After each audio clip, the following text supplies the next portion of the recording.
Annyeonghaseyo, namaste, and g'day mates.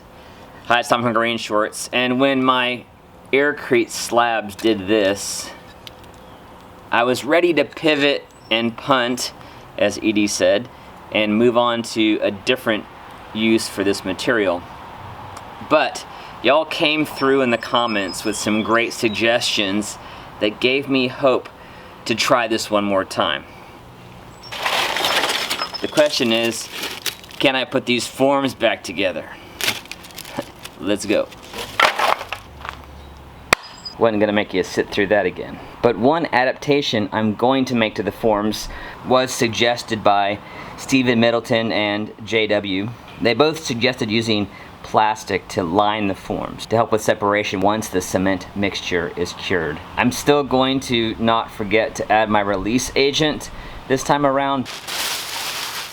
Standard garbage bag. I'm gonna anchor it with some spray adhesive, and then where I need to work it into the corners, I'm gonna gently use the heat gun because this will evaporate pretty fast.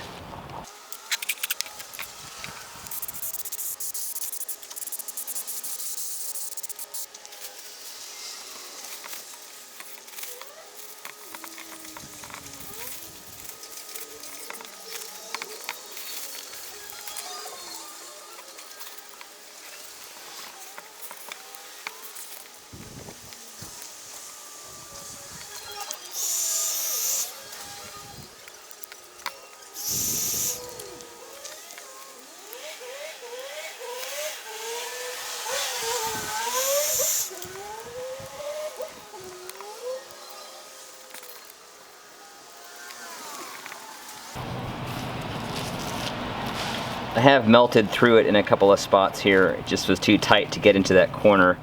So I'm just going to do a little overlay in this section and then right in here.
Usually try and press down in the middle first, and then work it into the sides and then wrap it up.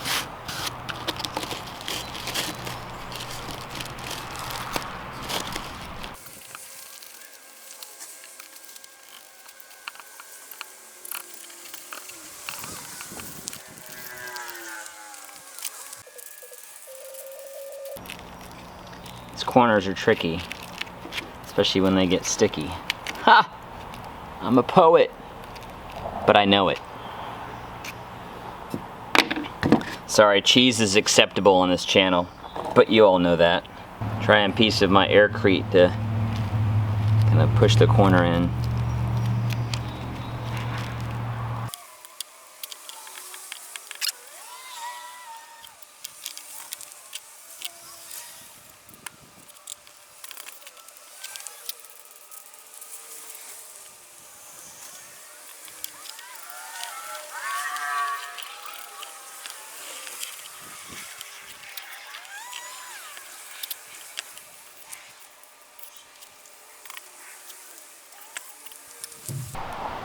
Alright, the forms are all set, and JW and Steven, primo idea. Thank you so much. I like how this is looking, and I'm hoping that the concrete will kind of settle in to the texture a little bit, maybe flatten that out, but we'll see. Maybe it'll produce a nice texture on the outside. Again, we're creating a functional tool here, not necessarily a piece of art, but it's always nice when we get both. Alright, so I'm going to make some foam. And actually I got a great comment that told me the accepted ratio of Portland cement to foam. So Brian, thanks for the comment and getting me that ratio. You were also onto the fact that even when it cured, that 1/2 inch Aircrete was just too thin. I'm hoping the armature fixes that problem. If not, we'll chalk it up for a learning experience. I'm working with my same 40-to-1 mixture that I used last time. Of course, I'll be using Franken foam. I'm gonna tear him apart in a future video here and then develop some plans for that foam generator. I want to give it a few more tries, work out the kinks. So for the 1:5 ratio, I'm actually gonna mark my bucket with some lines. And I think I'm going to go at 2-inch increments here. 2 inches there, plus 5 times 2, which is 10. So a 2-inch line for the cement, and then 5 times 2 is 10, so 10 inches more. So 12 inches for the foam. And that's a lot more foam than I used last time, so we'll see how this works out.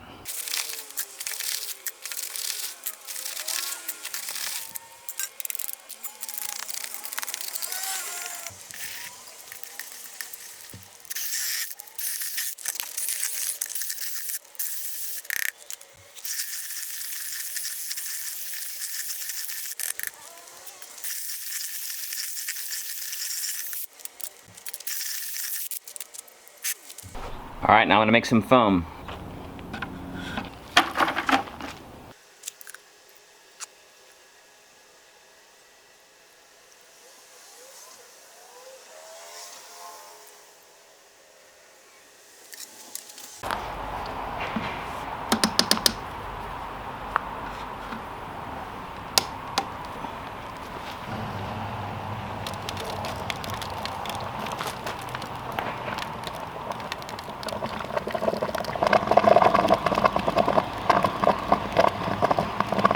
The foam doesn't look as good as it did last time. Much more wet. So I'm not sure if the age of the liquid is a factor here, because it has been sitting for about a week and a half, maybe 2. So I mixed up quickly another batch of what I estimated to be 40-to-1 with some fresh detergent here. I'm going to put that in and see if I get a better quality foam.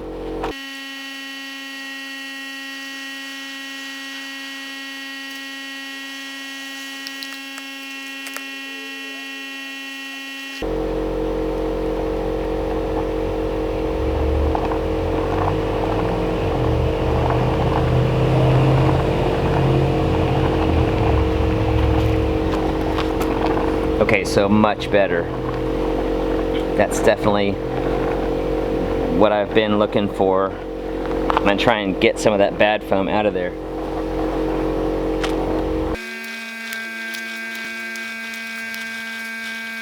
Note to self, use fresh mixture.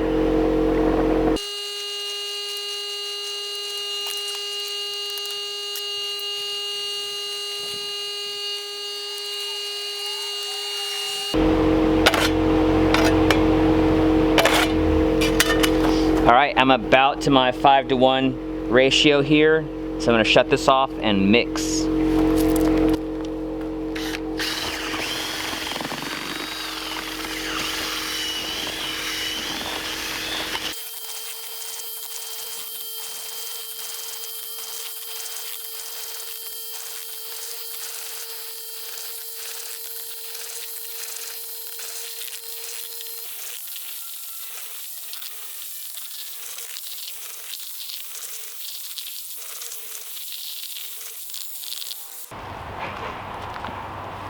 had my doubts, but this looks pretty good. Definitely more foamy than I had last time, but we'll see how this sets up. To the forms. You thought I was gonna forget, didn't you? Okay, I almost forgot.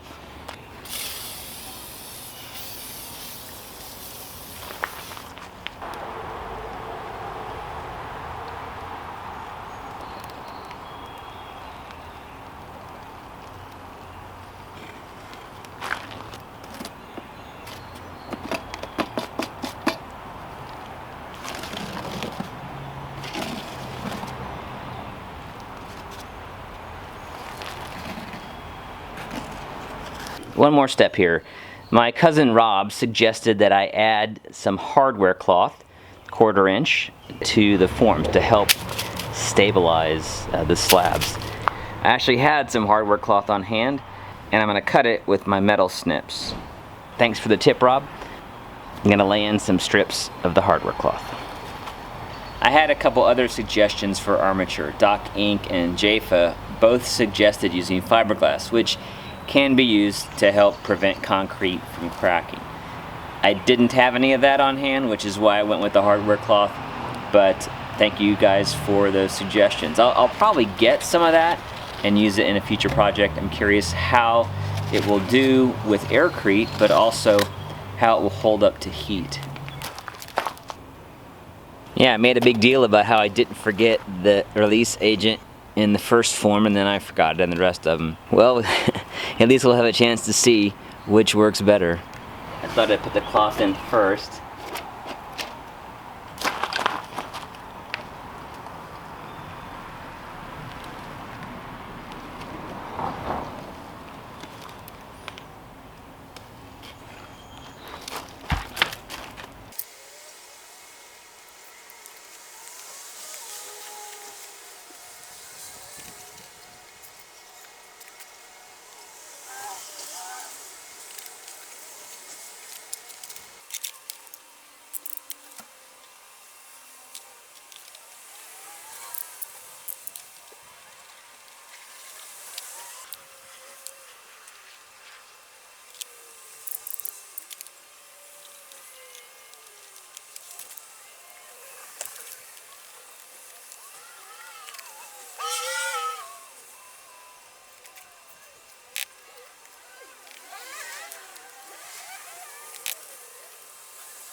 Whew. It's always an adventure watching one of my videos. It's also an adventure making them. I had no idea that that foam wasn't gonna work with the liquid that had been mixed a while ago. I'm guessing that being exposed to the air reduces something in it. So the quick fix of mixing up some fresh stuff worked well. It was a good save. Although I hope that foam holds up. It is Portland cement, but as soon as I mix it with something, the foam actually is the aggregate in this situation. It becomes concrete. I know there's the cement versus concrete question, and I often mix those two up, but Portland cement, Aircrete. When I first put the foam in the bucket, the 5-to-1 ratio scared me a little bit. I've had Aircrete fall before during the curing process, but so far it looks like it's doing okay. So Brian, I'm trusting you on this one, but I'm also certainly willing to learn the right way to do this. So I'm gonna let this stuff cure for a week. That was the amount of time I let it cure last time.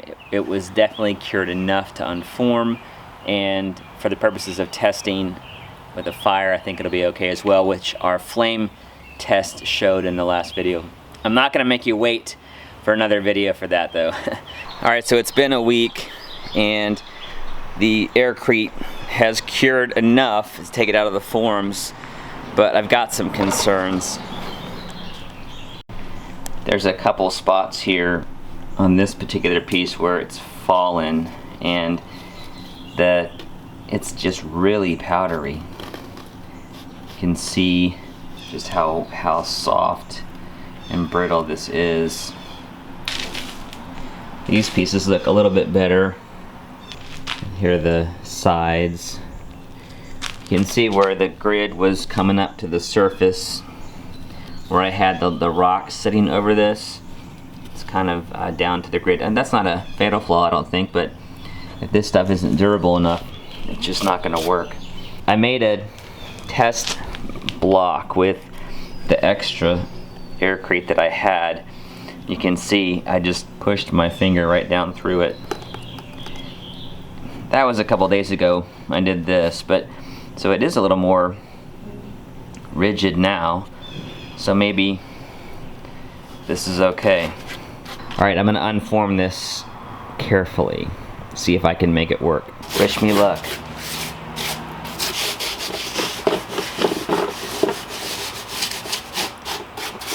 I'm going to try and peel this out without taking off the plastic. That would allow me to reuse these forms as they are, and it seems to be coming out okay.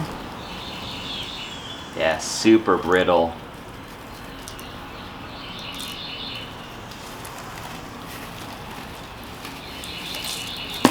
Just dropping it onto the concrete did that.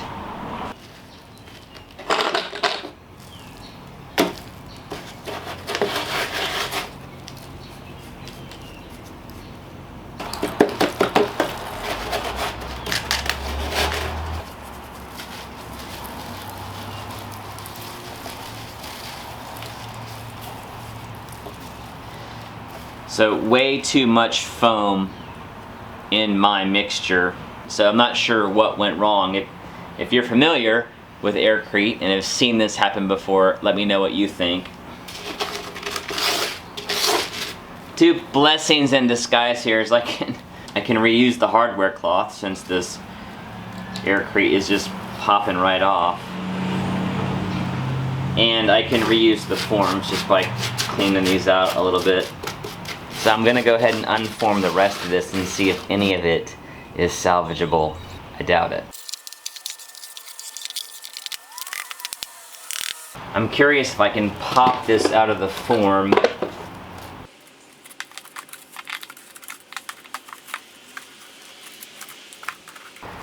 So it has given me an idea. I think if I had some of the hardware cloth bent in an L shape and then basically tabbed into the Aircrete with a little bit of a exposed area, I think with enough of those in different places I could be able to lift this out of the form. Yeah, this is just destroyed. Oh, what's interesting though is there is some rigidity that's being offered by having that hardware cloth in there. There's just no strength at all being added by the Aircrete. I think this form is the one that I used remembered to use the release agent on. So let's see if this unforms any better than that last one.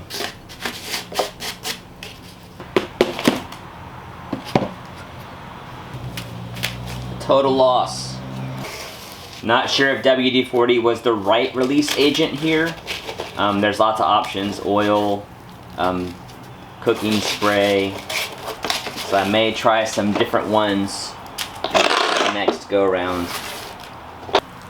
So why do I even show you a video like this that is clearly not DIY, because it's DI wrong? But the reason I do that is because my channel is about the process.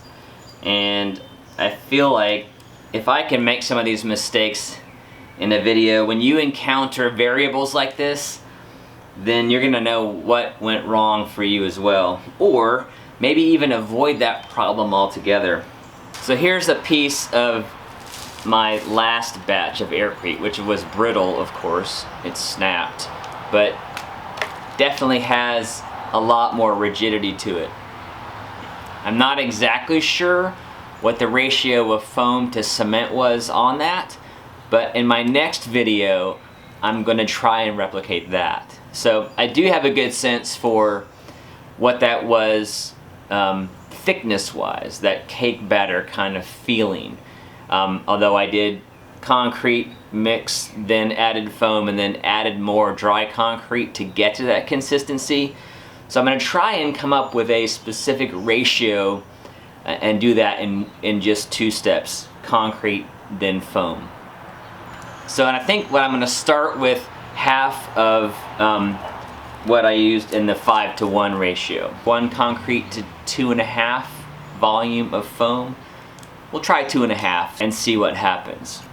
Thank you for joining me in this adventure in Aircrete. We've taken this to a 4th video. Hopefully the 4th time will be the charm. Thanks to my patrons for helping make these videos possible. And if you're interested in getting more content about what happens in my backyard laboratory, you can check me out over on Patreon. I'll put the link in the description. And as always, our mission here at GreenShortz is to help you see green so you can be green, and save a little green by doing it yourself. A rocket stove is green because it uses found fuel and burns it efficiently. Thanks so much for watching. Keep all the great comments and suggestions coming, and we'll see you in the next video next Saturday. Thanks for watching.